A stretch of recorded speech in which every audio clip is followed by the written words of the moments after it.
यीशु मसीह के नाम में आप सबको सलाम। हम बात करने को हैं ख़वातीन बाइबल के इस एपिसोड में कलाम मुक़द्दस में नए अहदनामे में मौजूद कुछ ख़वातीन की। मगर इससे पहले कि हम आज के किरदार की तरफ जाएं, मैं आपको बताना चाहती हूं कि मेरे साथ मेरी कुछ नई फ्रेंड्स मौजूद हैं, तो क्यों ना हम उनसे उनके नामों के बारे में जानें। मगर उससे पहले वेलकम ख़वातीन बाइबल के लिए। और मैं एक्साइटेड हूँ कि खुदावंद किस तरह से इस बातचीत के ज़रिए हमें भी बरकत देगा और हमारे सुनने वालों को भी बरकत देगा। तो आप प्लीज़ अपने आप को इंट्रोड्यूस कीजिए। Anna Maniz Paul. उर्माजी। रुजला David. You are heartly welcome. Thank you. So आए हम आज के किरदार की तरफ बढ़ेंगे। जैसा कि आप लोग जानते हैं, इससे पहले कि मैं किरदार का नाम बताऊं, मैं चाहूँगी आप लोग गेस करें कि आपके ख्याल से आज हम किस किरदार के बारे में बात करने को हैं। एक हिंट जो आपके कहने से पहले मैं आपको देती हूँ वो ये कि ये नए अहदनामे में से है। नए अहदनामे में तो बहुत सी खवातीन का जिक्र है, आप थोड़ा सा और कोई क्लू दीजिए। इसका जिक्र अनाजील में है। अनाजील में है और कोई मौजज़ा होगा खुदावंद यीशु का इसमें। बिल्कुल। आपके चेहरे पे जितनी खुशी नजर आ रही है उन्वान मेरा ख्याल खुशी होगा। उन्वान खुशी है, यानी कि इस किरदार की जिंदगी में काम हुआ जिसने उसे बहुत खुश किया। मेरे ख्याल से शायद आप बात कर रही हैं नाइन की बेवा के बारे में। बिल्कुल। एक ऐसी औरत जिसने अपने बेटे को खोया और इतनी मुश्किलात के बावजूद खुदावंद ने उस पर फजल किया और उसकी ज़िंदगी में जो दुख था वो खुशी में बदल गया। अगर आप जो हमारे देखने वाले हैं कलाम मुक़द्दस में इस कहानी को हमारे साथ देखना चाहते हैं, तो लूका की मार्फत लिखी गई यीशु मसीह की अंजील उसका 7वां बाब और उसकी 11वीं आयत से 17वीं आयत तक इस कहानी का जिक्र पढ़ सकते हैं। सो आए हम बढ़ते हैं आज के क्लिप की तरफ। मेरे लोगों खुशी करो, मेरे रिश्तेदारों, मेरे पड़ोसियों, हर कोई मेरे साथ खुशी करो। नाइन के लोगों खुशी करो। आज ज़ियाफत है, मासूओं और दुखों के बाद वो दुख जो हमने झेले हैं। आज ज़ियाफत है, वो तमाम आंसू जो हमने बहाए हैं। नाइन के लोगों खुशी करो। दुख और मायूसी के बाद तसल्ली के अल्फाज बेकार हैं। क्या उस माँ के लिए कोई तसल्ली के अल्फाज है जिसका एक ही बेटा हो? वो मेरे लिए सब कुछ था। जैसा कि हमने भी देखा और यकीनन हमारी ऑडियंस ने भी देखा कि ये औरत किस कदर खुश है, जैसे उसकी सारी दुनिया ही जो है वो बदल गई है। बिल्कुल। और इसी खुशी में अपने रिश्तेदारों के साथ, हो सकता है कि ये सारे रिश्तेदार वही थे जो जनाजे में साथ थे, लेकिन वो अब कैसे खुशी से उनको बता रही है कि हमारा वो दुख का टाइम ख़त्म हो गया। तो इंतहाई खुशी के साथ ये बात अपने रिश्तेदारों के साथ शेयर कर रही है। और ये बात ये भी चीज़ इंडिकेट करती है कि कई दफ़ा हमें लग रहा होता है कि ज़िंदगी इसी तरह से रहेगी, बट हम नहीं जानते कि किस लम्हे जो है वो गम के बाद फ़ौरन से खुशी में तब्दील हो सकता है। बिल्कुल सही कहा आपने। और मैं इस तरह कहूँगी कि जब हम खुश होते हैं तो हम चाहते हैं कि हम अपनी खुशी को दूसरों के साथ बांटें, और वो बहुत ज़रूरी है, क्योंकि आई थिंक सो जब हम बांटते हैं वो अपनी खुशी को, वो दुगनी हो जाती है, और उस औरत के चेहरे पर हम देख सकते हैं कि वो खुशी जो है वो किस तरह झलक रही है। और ये तो आम ज़ुबान में कहा भी जाता है कि जी खुशी बाँटने से बढ़ती है। बढ़ती है, बिल्कुल। अनम जी, आप इस बारे में क्या सोचती हैं? मैं सोचती हूँ कि इंसान खुद भी दुख की हालत में मायूस हो जाता है। और मेरे ख्याल से माँओं के लिए तो ये बड़ा नेचुरल है, जब बच्चों की बात हो, जितनी मर्ज़ी मज़बूत औरत हो, वो फ़ौरन से फ़िक्रमंद होने लग जाती हैं। जी, बिल्कुल आप सही कह रही हैं। एक माँ होते हुए हम, मेरे ख़्याल में सभी इस बात को बहुत अच्छा जानते हैं और समझते हैं कि ज़रा सी भी कोई तकलीफ़ हो बच्चे को, तो माँ की क्या हालत होती है। राइट। और इवन वो फ़ोर्स ही कर लेती है, पहले ही देख लेती है। अक्सर घर में भी ऐसे होता है, कोई जैसे मना भी करती है कि बेटा ऐसा ना करो, गर्म कपड़े पहन लो, ठंड लग जाएगी, और फिर कुछ हो जाता है ना, तो मेरा तो ये बड़ा तजुर्बा है, कई दफ़ा बच्चे कहते हैं, मामा आपको पहले से पता था? तो ये एक माँ का और बच्चों का जो रिलेशन है ना, ये बस खुदा की तरफ से रिलेशन है। बिल्कुल, और इसका डायनामिक ही जो है वो बड़ा डिफरेंट है। और माँ, आपको कभी तजर्बा हुआ है अपनी अम्मी के साथ मैं ऐसा? बिल्कुल जो है शेयर करूँगी, मैं अपनी बहन के बारे में और अपनी मम्मा के बारे में शेयर करूँगी। जब मैं अपनी बहन को देखती हूँ कि वो किस तरह जो है अपने बेटे के लिए फ़िक्रमंद होती है, तो वाक़ई ही आप इस चीज़ को एक्सपीरियंस करते हैं, विटनेस करते हैं कि एक माँ की जो मोहब्बत है अपने बच्चे के लिए वो किस तरह की होती है। और गो के जब हम अपनी माँ के बारे में सोचते हैं और माँ हमेशा हर काम जो है हमारे लिए कर रही होती है, हमारी फ़िक्र कर रही होती हैं कि अच्छा बच्चा लेट हो गया है, बच्चे ने खाना खाया है या नहीं खाया है, उसको कुछ भी हो जाएगा तो उसको फ़िक्र होती है। तो ये माँ का और बच्चे का जो रिश्ता है वो एक अनमोल रिश्ता है और उसकी मोहब्बत जो है वो अनकंडीशनल है। वो हम उसको एक्सप्रेस भी नहीं कर पाते समटाइम्स वर्ड्स राइट। में। और ये औरत जो बेवा थी, जिसकी दुनिया ही उसका बेटा बिल्कुल। था, और फिर कलाम भी इस बात के बारे में हुँ। सिखाता है कि गो कि दुनिया हमारी उस तरह फिक्र ना करे, लेकिन बेवा और यतीम बच्चों की खुदावंद बहुत ज्यादा फिक्र करता है। हुँ, बिल्कुल, और ये बिल्कुल। भी हमें समझ आता है इसमें कि खुदा का हर एक की ज़िंदगी के लिए एक प्लान है, राइट। एक मंसूबा है। तो यकीनन उस बेवा के लिए यही बेहतर था, सबसे बेहतरीन मंसूबा मेरे ख़्याल में यही था कि उसका बेटा जीता रहता। और बिल्कुल, और तसव्वुर करें कि अगर वो बहुत अरसे बीमार रहा था, हुँ। तो उसकी माँ के ज़हन में क्या ख़्यालात आते होंगे। अगर इंसान कभी अपने आप को उस जगह रख के सोचना भी चाहे, तो कई दफ़ा इंसान ये भी करना नहीं चाहता। बिल्कुल ऐसे ही है, क्योंकि अक्सर हम बात करते हैं जब अगर किसी की डेथ होती है तो जो बच्चे हैं वो शायद सह जाते हैं जब उनके माँ-बाप, लेकिन एक माँ के लिए जो जवान बेटा या उनके जो बच्चे जो हैं अगर उनकी डेथ हो जाए तो उस सदमे को बर्दाश्त करना जो है वो नहीं कर पाती है और वो अंदर ही अंदर उस गम को रखती है और वो हमेशा उसको वो गम याद रहता है। मुझे याद है कि रिसेंटली जो है मेरी मामी जो हैं उनके बेटे के जवान बेटे की जो जब डेथ हुई, तो हम देखते हैं कि किस तरह जो है उन्होंने उस सदमे को अपने अंदर लिया और वो किस उस उनका जो गम था वो बहुत बड़ा था। तो ऐसे ही है कि माँ का या माँ-बाप का जो गम होता है अपनी औलाद के लिए वो बहुत बड़ा होता है। मैं इसी बात को आगे बढ़ाऊँगी। मेरी जब वालिद साहब की डेथ हुई तो मेरी दादी तब ज़िंदा थी हम्म। और जब उनके गम को याद करती थी, बातों को रोती थी हमारे सामने, अकेले बैठ के खाना देखना तो रोती थी और अजीब उनकी हालत थी, नीम पागल वाला उनका हालत थी। हम उनको देख-देख के बहुत परेशान होते थे और अब्बू की थोड़े अरसे के बाद उनकी भी डेथ हो गई थी, सिर्फ़ दुःख की वजह से। राइट। सो मेरे ख्याल से इस नाइन की बेवा की सूरत हाल भी इन तमाम ख़वातीन से जिनका आपने ज़िक्र किया मुख्तलिफ नहीं थी। हुँ। आए अपने दूसरे क्लिप की जाने बढ़ेंगे और देखेंगे कि इस पर क्या गुजरी। वो मेरा बेटा था, शौहर, दोस्त, हमदर्द, लेकिन मैं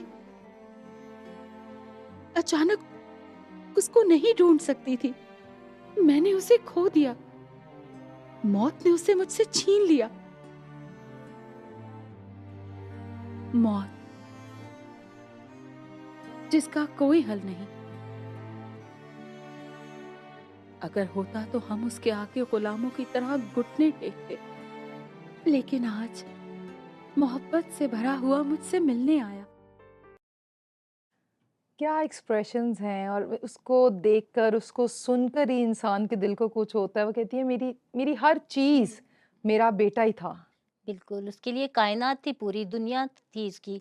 और वो जैसे कह रही है कि मेरा दोस्त भी यही था, मेरा मतलब सब कुछ यही है। तो राइट। बहुत ही खुशी, उसकी दीदनी है खुशी उसकी। हुँ। एग्जैक्टली। और हम ये भी देखते हैं कि ये शायद नेचुरल है, ऑल्दो कि हम तो सब बेटियां हैं, लेकिन हम देखा होगा कि बेटियों का नेचुरली रुझान बाप की बाप की तरफ तरफ होता है, और जो माएँ होती हैं वो माने या ना माने, बेटों को ज़्यादा उनका प्रेफ़रेंस बेटों की तरफ रुझान ज्यादा होता है। हुँ। तो आपके घरों में भी ऐसा है? जी, बिल्कुल ऐसा हम हर रोज़ जो है इस चीज़ को एक्सपीरियंस भी करते हैं। कुछ भी होगा कि जो माँ जो होती है वो फ़ेवर ज़्यादा कर देती है बेटों की, और हम अक्सर लड़ते भी हैं इस बात पे, और बाप जो होते हैं वो हमेशा बेटियों का एक जो होता है सॉफ्ट कॉर्नर एक वो होता है उनकी तरफ से। एग्जैक्टली। तो ये नेचुरल चीज़ है। और जैसे कि वो कह रही है कि मेरा दोस्त भी वो है, और सबसे बड़ी बात ये औरत बेवा थी, हुँ, तो हाँ। उसके लिए जो घर का एक तरह से सरबराह है, हुँ, जो उसके लिए उसके फ्यूचर के होप है, वो उसका बेटा ही था। और उसका चला जाना उसके लिए तो नाउम्मीदी से बढ़कर और कुछ भी नहीं है। जिस तरह खुदावंद यीशु मसीह जो है इस औरत के पास गए और उसकी ज़िंदगी को जो है गम को जो है खुशी में बदल दिया, इसी तरह जो है मुझे अलीशा नबी का एक वाक़या जो है पुराने अहदनामे में वो याद आ रहा है कि जब एक औरत जिसकी औलाद नहीं थी और जब अलीशा ने उससे कहा कि तुम्हारे बेटा होगा और उसका बेटा होता है और फिर उसकी डेथ हो जाती है कुछ अरसे बाद, और फिर अलीशा नबी के पास वो जाती है कि अच्छा तुमने तो वादा किया था कि मेरा बेटा होगा, लेकिन वो उसकी डेथ हो गई। फिर वो उसके पास खुद जाता है और वहाँ पर हम देखते हैं कि वो स्टोरी काफ़ी लिखा हुआ है कि किस तरह जो है वो उसको दोबारा से जो वो ज़िंदा किया जाता है। तो बिल्कुल जो देखा जाए इसी तरह जो है खुदावंद यीशु मसीह जो है उस बेवा के पास पहुँचते हैं और वो जनाजा जा रहा है और वहाँ पे उन्होंने रोक दिया और उन्होंने उसको जो है वो ज़िंदा कर दिया।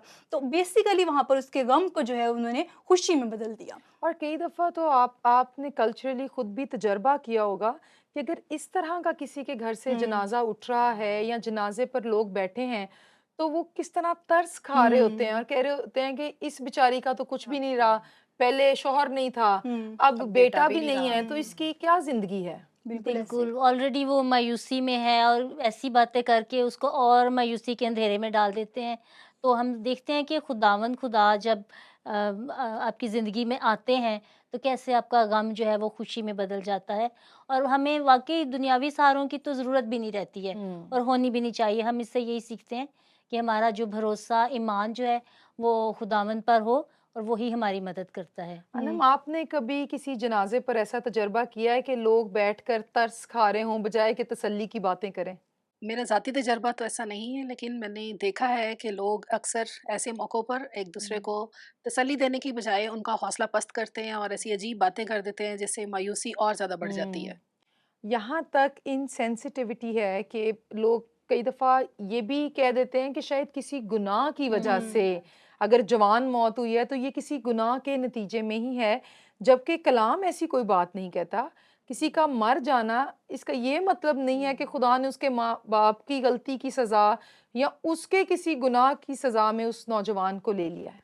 बिल्कुल ऐसे ही है और हम देखते हैं कि जैसे वो खुशी मना रही है अब और उस खुशी को बांट रही है। तो मतलब ये हम देखते हैं कि कैसे खुदावंद यीशु मसीह का उसका ज़िंदा मुर्दों में से उसको ज़िंदा करना, मेरा ख़्याल है ये एक बहुत बड़ी निशानी भी है। अगर आप देखें तो वो जो ऑडियंस क्या थी वहाँ पे उस वक़्त, भीड़।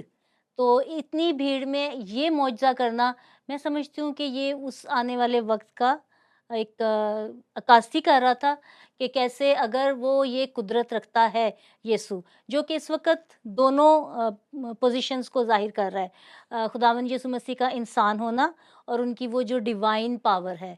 एक इंसान होते हुए वो कैसे उसके गम को समझ रहे हैं राइट। और उसको उसके साथ हमदर्दी के तौर पे उन्होंने ये एक मौजज़ा किया और उस कुदरत को भी ज़ाहिर किया कि जो उनकी है कि वो कैसे मुर्दों में से एक इंसान को जिला सकते हैं। बिल्कुल, और लाज़र के वाक़ये में भी अगर आप देखें तो मसीह वहाँ पर रो भी रहा है। उसके दिल को तकलीफ़ हुई जब उसने उसकी बहनों को रोते हुए देखा, मगर जो हौसला अफ़ज़ा बात यीशु मसीह ने वहाँ पर कही वो ये थी कि क़यामत और ज़िंदगी तो मैं हूँ। बिल्कुल। तो शायद आज हमारी ऑडियंस में भी कुछ लोग ऐसे हों, शायद आपने अपने किसी करीबी को खोया हो और हम समझते हैं कई दफ़ा कि शायद दुनिया ख़त्म हो गई है।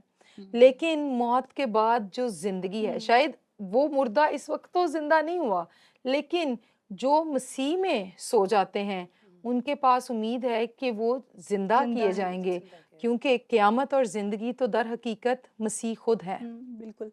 और इत्मा में एक आयत जो है मुझे एक याद आ रही है, बहुत खूबसूरत आयत है पाक कलाम में, रोमियो के ख़त में उसके 14वें बाब और उसकी 8वीं आयत में, कि अगर हम जीते हैं तो खुदावंद के वास्ते जीते हैं और अगर हम मरते हैं तो खुदावंद के वास्ते मरते हैं। तो ये तो है कि अगर आप इस दुनिया में जब तक जी रहे हैं तो आप खुदावंद के लिए कर रहे हैं और आप मर भी जाएँगे तो भी हम क्या है, हम खुदावंद के ही हैं। और इसके साथ ही हमें ये बात भी याद रखनी चाहिए, पुराने अहदनामे में कई दफ़ा ऐसे इंसिडेंट्स हैं, इवन के न्यू टेस्टामेंट में भी है, जब लोग गुनाह की वजह से उन पर फ़ौरन खुदा की अदालत आई और वो मर गए।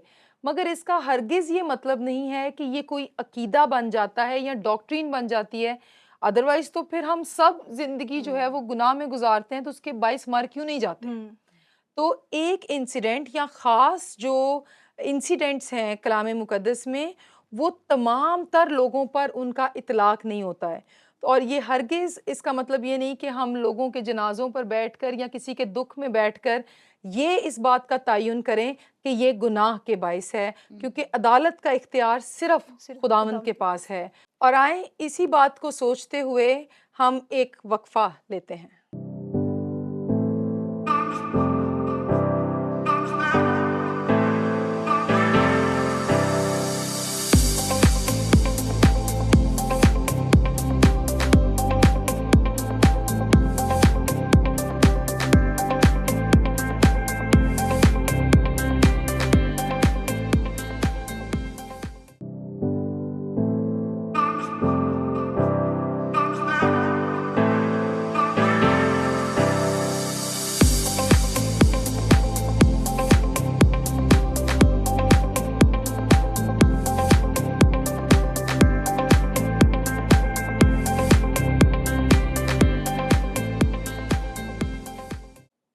वेलकम बैक मेरे अजीज़ों, और मैं उम्मीद करती हूँ कि आप आज नाइन की बेवा के किरदार से हमारी तरह बरकत पा रहे होंगे।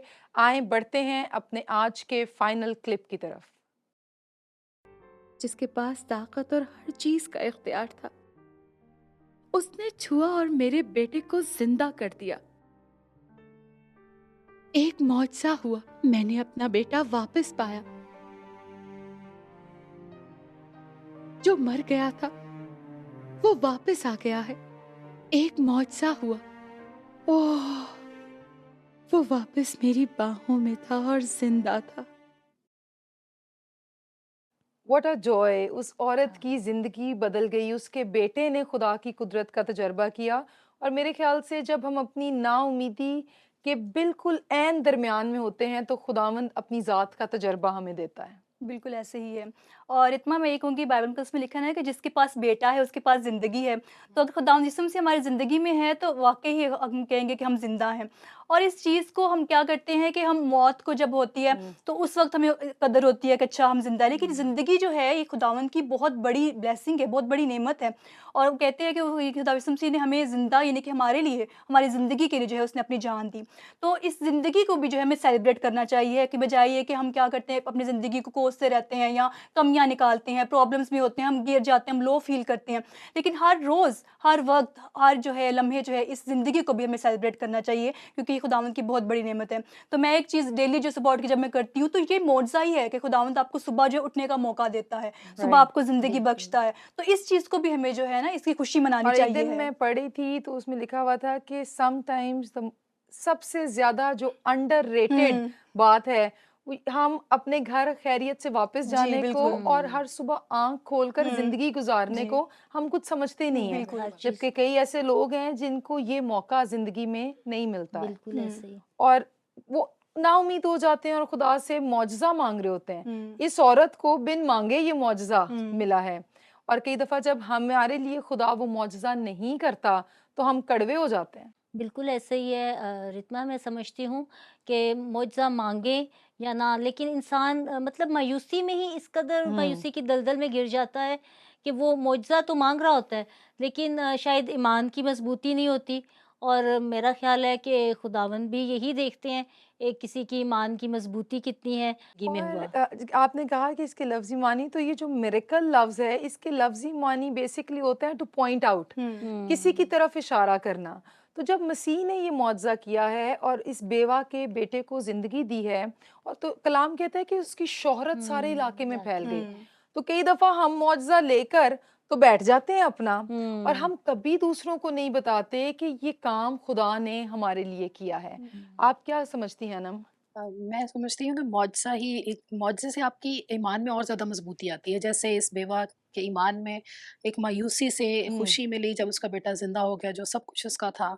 और इसी से ऐसे ही हमें भी जब भी ज़िंदगी में, जो भी हमारी ज़िंदगी में खुशी मिलती है, हमें दूसरों के साथ शेयर करनी चाहिए, ताकि औरों का भी ईमान और ज़्यादा मज़बूत हो। बिल्कुल। और शायद आज जो हमारे देखने वाले हैं इनमें से कई अपने हालात से नाउम्मीद हो गए हैं। तो आप इस बात को सीखिए, आप नाउम्मीद ना हो जब आप लीस्ट एक्सपेक्ट कर रहे होंगे कि हुँ। बस इससे आगे अब ज़िंदगी में कुछ नहीं हो सकता। शायद उसी लम्हे में आप मसीह को जान लेंगे और वो आपसे आपकी सूरत हाल में मुलाकात करेगा। और हमारे इर्द-गिर्द आजकल मिरेकल्स पर बहुत ज़्यादा लोगों का स्ट्रेस है। लेकिन जो एक अफ़सोस की बात है वो ये है कि लोग मौजज़ा करने वाले को भूल जाते हैं और वो सिर्फ खुदावंद है। कोई इंसान नहीं है जो हमारे लिए कुछ भी कर सकता है। हम कई दफ़ा शख्सियत परस्ती में चले जाते हैं कि ओ जी बिल्कुल। फलां की मैं मीटिंग में गया तो ये ऐसे हुआ, हुँ। मगर हम ये भूलते हैं कि कोई इंसान ये कुदरत नहीं रखता, बिल्कुल। ये कुदरत सिर्फ खुदा के पास है। बिल्कुल। बिल्कुल रितमा, मैं यही बात कहना चाह रही थी कि मुझसे अगर आप देखें तो हमारी ज़िंदगी में ऑल द टाइम हर वक्त होते हैं। हुँ। सुबह से शाम तक देखें, अगर आपकी आंखें खुली हैं और आप ईमान की आंखों से देख रहे हैं ना, तो आपकी ज़िंदगी में बेशुमार मुआज़े होते हैं।